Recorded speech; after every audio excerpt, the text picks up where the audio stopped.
Meron akong napulot sapatos. Ayan. Luma na siya. Parang matagal na.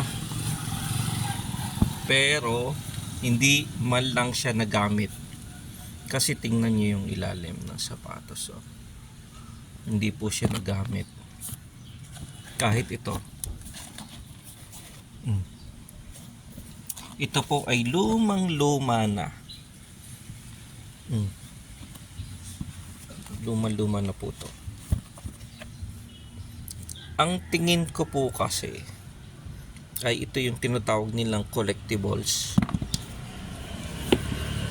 ng Jordan. Hindi ko lang alam kung anong model to eh. Pero tingin ko lang ha, hindi na to ginamit. Kaya lang yung may-ari nito siguro wala na. Okay, yun lang. Thank you.